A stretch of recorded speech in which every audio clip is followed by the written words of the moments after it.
Bhagyalakshmi upcoming எபிசோடில் பாக்கிய எடுத்திருக்க முடிவு எந்த அளவுக்கு சரியான முடிவு அப்படிங்கிறத நீங்கள் இந்த கதையை கேட்டுட்டு கீழே மறக்காமல் கமெண்ட் பண்ணுங்கள். ஸோ ராதிகா இப்போது ஹாஸ்பிட்டலில் உள்ளேருந்து நான் கண்டிப்பாக கோபியை பார்த்தேன் ஆவன்னு இங்கே ஈஸ்வரிட்டு சண்டை போடுறாங்க.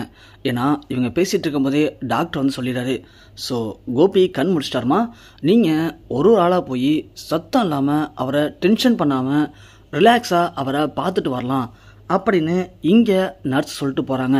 உடனே ராதிகா உள்ளே போகிறதுக்கு முயற்சி பண்ணுறாங்க. ஆனால் ஈஸ்வரி உள்ளே விட மாட்டுறாங்க. நீ பார்த்த வரைக்கும் போதுண்டி, அவன் உன் கூட வந்ததுக்கு அப்புறம் தான் அவனுக்கு 2 அட்டாக் வந்திருக்கு. நீ இதுக்கப்புறம் போய் ஓ மூஞ்சி அவன்கிட்ட காட்டி அவனுக்கு திரும்ப அட்டாக் வந்துடுச்சுன்னா அப்புறம் எங்களுக்கு செட் ஆகாது. ஏன்னா உனக்கு அவன் இல்லைனா இன்னொருத்தன் இருப்பான், இன்னொருத்தன் கிடைப்பான். ஆனால் எனக்கு என் ஒரு புள்ள தாண்டி, நீ போகவே கூடாது அப்படின்னு ஈஸ்வரி ராதிகாவை கையை பிடிச்சி இழுத்து தள்ளி விட்றாங்க. இதை ராதிகாவை தாங்கிக்க முடியாமல் உடனே ராதிகா அவங்க அம்மா கமலாவுக்கு கால் பண்ணி வர சொல்கிறாங்க. கமலாவும் வந்துடுறாங்க.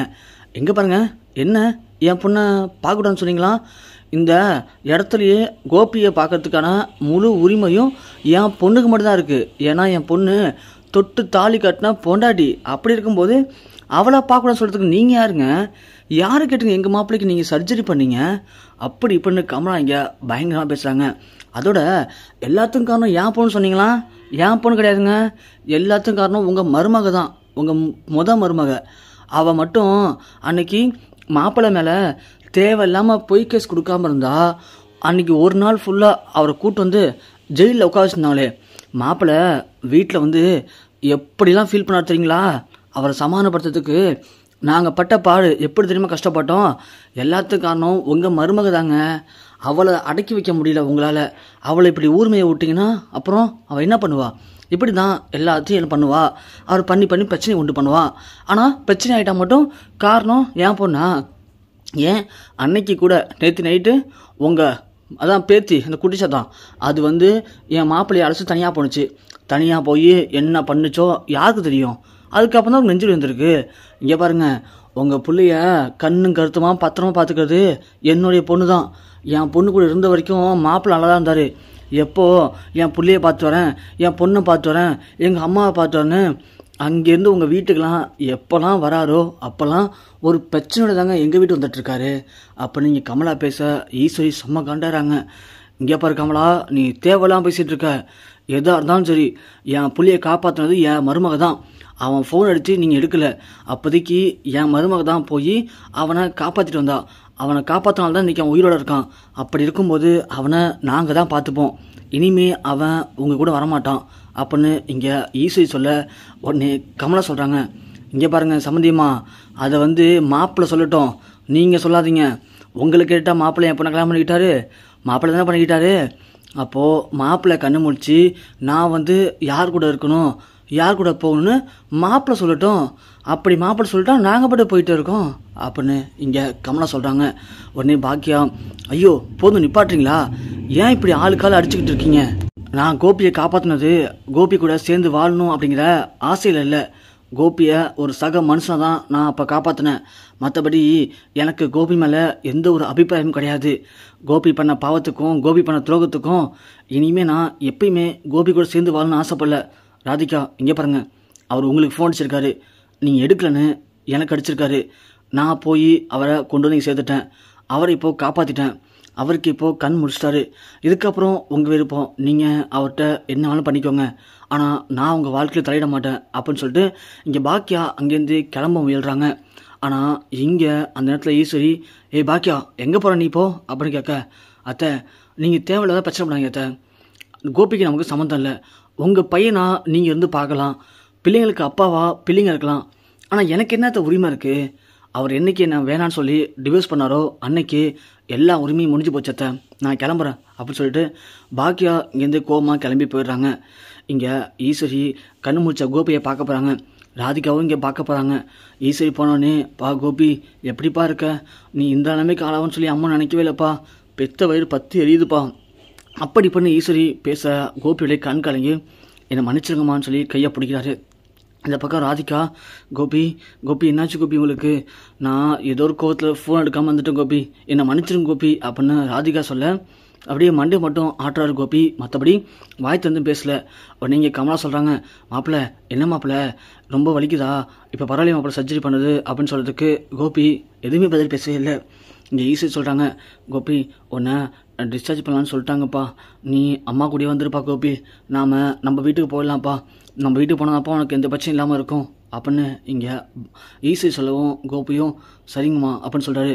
உடனே அதை கேட்டு அதிர்ச்சி அடைஞ்ச ராதிகாவும் கமலாவும், என்ன கோபி உங்கள் அம்மா கூட போக போகிறீங்களா, அப்போ நம்ம வீட்டுக்கு வரமாட்டீங்களா, அப்போ நான் தேவையில்லை என்னமோ உங்களுக்கு அப்படின்னு சொல்ல கோபி அதுக்கு, இல்லை ராதிகா எனக்கு மனசு சரியில்லை, நான் கொஞ்ச நாளைக்கு எங்கள் அம்மா வீட்டில் இருக்கேன் அப்படின்னு இங்கே கோபி சொல்ல, என்ன கோபி சொல்கிறீங்க, அப்போது உங்களுக்கு என்ன பிடிக்கலையா அப்படின்னு கத்த ஈஸி சொல்கிறாங்க. ஏ ராதிகா படித்தப்போ தான் நீனு, இப்போ தான் டாக்டர் சொல்லிட்டு போனாங்க அவன்கிட்ட அதிகமாக யாரும் கோவப்பட்டு பேசக்கூடாதுன்னு சொல்லிட்டு, அப்புறம் இங்கே வந்து கத்திட்டு இருக்க, அவன் தான் சொல்கிறான்ல கிளம்பி போகல இங்கேருந்து அப்படின்னு சொல்ல, இங்கே ராதிகாவுக்கு சே எல்லார் முடியும் இப்படி கோபி நம்மளை வேண்டான்னு ஒதுக்கிட்டாருன்னு அழுதுகிட்டே ஓடுறாங்க. மாப்பிள்ளை என்ன மாப்பிள்ளை எப்படி பேசுகிறீங்க, நீங்கள் ராதிகா கூட வராமல் வேறு எங்கே போக போகிறீங்க, இதெல்லாம் ரொம்ப தப்பு மாப்பிள்ளை அப்படின்னு சொல்லிட்டு, ஏ ராதிகா நில்லடி நான் பேசுகிறேன்டி அப்படின்னு சொல்லிட்டு கமலாவும் பின்னாடியே போகிறாங்க.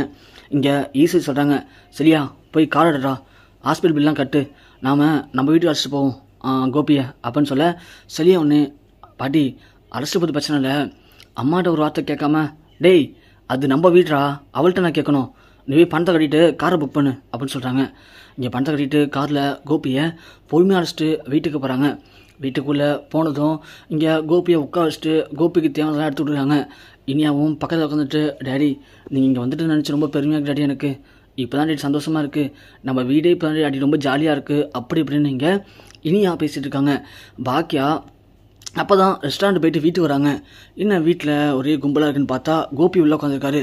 கோபியை பார்த்தா பாக்கியா இங்கே கேட்குறாங்க, அத்தை என்னதான் பண்ணியிருக்கீங்க, அவரே இங்கே அழைச்சிட்டு வந்தீங்க அப்படின்னு சொல்ல, ஏன் பாக்கியா அவனை அழைச்சி சொன்னால் உங்ககிட்ட பர்மிஷன் கேட்கணுமா அப்படின்னு சொல்ல, ஐயோ அத்தை அப்படி சொல்ல அத்தை, அவருடைய வீடு அங்கே இருக்கத்த, நாம் அவரை அழைச்சிட்டு போய் காப்பாற்றணும் அப்படின்னா ஒரு சக மனுஷனா கஷ்டப்படுற நேரத்தில் உதவி பண்ணணும் அவ்வளோதானே, மற்றபடி உங்கள் புள்ளையை நீங்கள் அவர் பார்க்கலாம் அத்தை, ஆனால் அவரை இங்கே அழைச்சிட்டு வந்தது அந்த ராதிகாவுக்கும் அவங்க அம்மாவுக்கும் தெரிஞ்சால் கண்டிப்பாக தேவையில்லாத பிரச்சனை பண்ணுவாங்க அத்தை, ஏன் தான் நீங்கள் புரிஞ்சுக்காமல் இப்படி பண்ணுறீங்க அப்படின்னு சொல்ல, இங்கே எப்படி பாக்கியா அவள்கிட்ட சொல்லிட்டேன் இனிமேல் கோபி அங்கே வரமாட்டான்னு சொல்லிட்டு, அதனால தான் அவள் கோச்சிட்டு போயிட்டா, இனிமேல் கோபி அங்கே போக மாட்டான், கோபி இனிமேல் இங்கே தான் இருப்பான் அப்படின்னு சொல்ல, அத்தை நல்லா புரிஞ்சுங்க, இதே மாதிரி தான் கோபி என்னை விட்டுட்டு அங்கே போனார், அப்போது இந்த குடும்பம் எவ்வளோ கஷ்டப்பட்டுச்சு ஃபீல் பண்ணிச்சுங்கிறத நீங்களும் நேரில் வந்து பார்த்தீங்க, அதே மாதிரி திரும்பவும் அந்த குடும்பத்துலேருந்து கோபியை பிரித்து இங்கே சேர்த்திங்கன்னா அவங்க எவ்வளோ கஷ்டப்படுவாங்க அப்படிங்கிறத யோசிச்சு பாருங்கள். நாம் பட்ட கஷ்டத்தை நம்ம எதிரிக்கு கண்டிப்பாக தரக்கூடாத, அது ரொம்ப தப்பு. என்னைக்கு கோபி என்னை விட்டு போனாரோ அன்னைக்கு எல்லாம் முடிஞ்சத, அதோட எல்லாமே முடிஞ்சு போச்சு.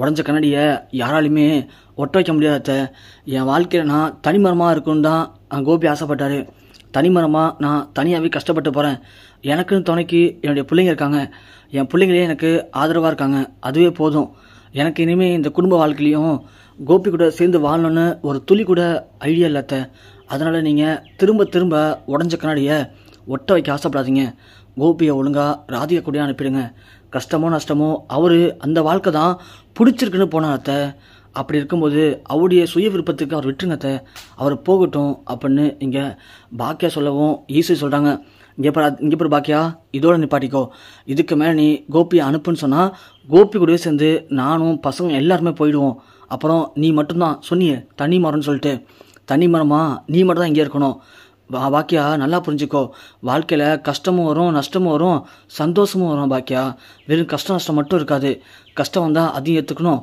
நஷ்டம் வந்தால் அதையும் ஏற்றுக்கணும், சந்தோஷம் வந்தால் அதையும் ஏற்றுக்கணும், விதி ரொம்பவே வலிமையானது பாக்கியா, நல்லவங்களை குழிக்குள்ளே தள்ளிவிடும், ஆனால் அதுக்குன்னு குழிக்குள்ளே போட்டு மூடிடாது, கண்டிப்பாக அவங்கள தூக்கி விடுறதுக்குன்னு ஒரு வாய்ப்பு கொடுக்கும், அப்போது ஏஞ்சி வந்து தான் பாக்கி ஆகணும், அதை விட்டுட்டு நான் குளிக்கல விழுந்துட்டேன் இனிமேல் ஏஞ்சிருக்க மாட்டேன்னு சொன்னால் அதுக்கு பேர் பைத்தியக்காரத்தனம் முட்டாள்தனம், அதனால் நீ வாயை மூடிட்டு போயிட்டு சமைக்கிற வழியை மட்டும் பாரு, எனக்கு தெரியும் ஒரு பெரிய மனுஷியா என் பையனை யார் கூட சேர்த்து வாழ வைக்கணும், அவன் எங்கே இருந்தால் அவன் மனசுக்கு நிம்மதி அப்படிங்கிறத நான் பார்த்துக்கிறேன், நீ அமைதியாக போயிட்டு நான் சொல்கிறத மட்டும் நீ செய் போ நீ மேலே அங்கேருந்து அப்படின்னு சொல்லவும் பாக்கியாவுக்கு இங்கே என்ன பண்ணுறதே தெரில, என்ன இவங்க புரிஞ்சிக்காம இப்படி பண்ணுறாங்களேன்னு சொல்லிட்டு இங்கே பாக்கியா வெளில போகிறாங்க. பார்த்தா ராதிகா அவங்க அம்மா மயோ 3 பேரும் ஒரு வண்டியில் கிளம்பி போகிறாங்க.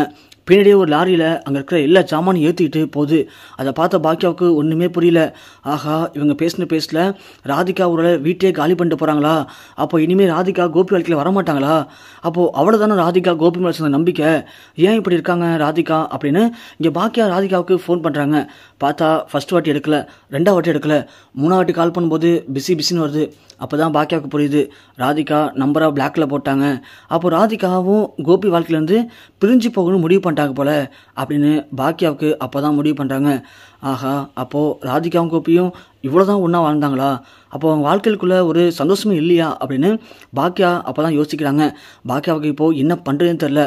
இப்போது கோபி திரும்பவும் நம்ம கூட வந்துட்டார். அவரோட சேர்ந்து வாழ்கிறது சரியான முடிவாக இருக்குமா, இல்லை அவரை விட்டு பிரிஞ்சு தனிமரமாகவே இருக்கிறது சரியான முடிவாக இருக்குமா, ஒன்றுமே புரியலன்னு பயங்கர குழப்பத்தில் பாக்கியா என்ன பண்ணுன்னு தெரியாமல் முழிச்சுக்கிட்டு அப்படியே வாசலே நின்றுட்டுருக்காங்க.